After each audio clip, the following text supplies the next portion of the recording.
In the heart of Africa, the latest chapter in a seemingly endless war. Rebels in the Democratic Republic of the Congo, fighting for more than a decade, have captured more of some of the richest land on Earth. Yinka Adegoke, Africa editor of the Semaphore website, says what started as an ethnic political conflict has the rebels eyeing a huge resource prize.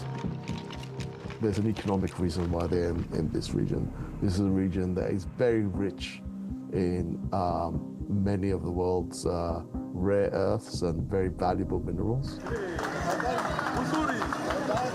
The rebel group known as M23 originated in the Congo. They are predominantly Tutsi, the same ethnic group that dominates the government in Rwanda. There have long been allegations that country provides them vital support. Research by the United Nations and the United States separately have very much pointed the finger at Rwanda as the financier of these rebels. The Congo's government says more than 8,000 people died when M23 captured two major cities, Goma and Bukavu. Nearly 80,000 refugees have spilled over the DRC's borders, seeking safety. Stephanie Wolters is with the South African Institute of International Affairs.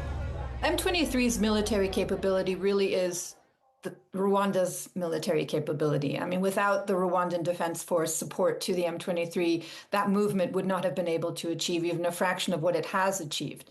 From an outsider's perspective, the success of M23 seems unlikely. Their alleged backer, Rwanda, is a fraction of the DRC's size and population. But the territory the rebels now control is almost as big as Rwanda itself. Lucrative mines are dotted all over this area. It's some of the most resource-rich land in the world.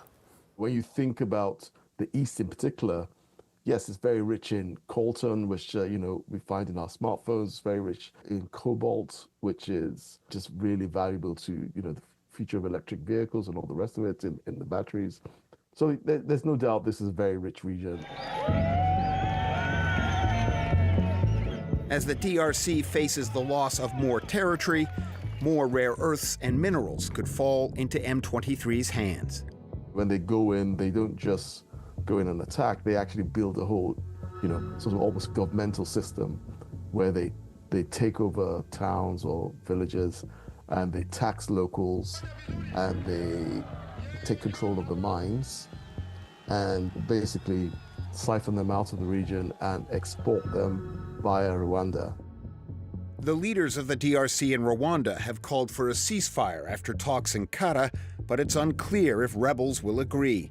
The Congo has also reached out to Washington. The father-in-law of Donald Trump's daughter Tiffany, Massad Boulos, a senior presidential advisor, has been mentioned as a potential peace envoy. But the big part of that is also they have an eye on the minerals, because the thing about Donald Trump's this administration in Africa is they are quite clear that they want a more transactional relationship. And that kind of transactional relationship, as you saw with the kind of Ukraine discussions, is, okay, we'll help you out here. What's in it for us? Adegoke says the U.S. is competing with China, which dominates mining in the DRC, controlling 80% of cobalt extraction. Rwandan President Paul Kagame will be key to any deal.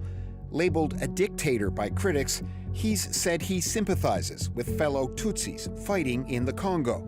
He's viewed as a strong influence on M23, but he has always denied any official connection. They can't tell anybody and convince anybody that the actual people who are fighting now, who started this fighting we're talking about, came from Rwanda. They did not come from Rwanda. In the recent offensive, large numbers of DRC troops surrendered. Others have been accused of desertion. The DRC has long been accused of neglecting its army. You have to remember or imagine that you have Congolese soldiers who are being paid $100 a month to go and put their lives on the line for a country that doesn't respect them enough to provide them with even basic training or basic equipment. Dozens of countries take part in peacekeeping in the Congo, including South Africa. 14 of its soldiers died in the recent fighting. As a nation, we are indeed proud of our very brave fallen soldiers. A regional peacekeeping force, including South Africa, will now be withdrawn. Stephanie Wolters says President Cyril Ramaphosa has been under mounting pressure over the deployment. And Ramaphosa hasn't really provided a very convincing answer as to why South African lives are being put on the line and why South African money is being spent. With the regional multinational force opposing rebels disbanding, there is one less barrier to M23 capturing more territory and more valuable mines. Tens of billions of dollars are at stake. And once again, the Congo's vast mineral wealth appears to be not a blessing, but a curse.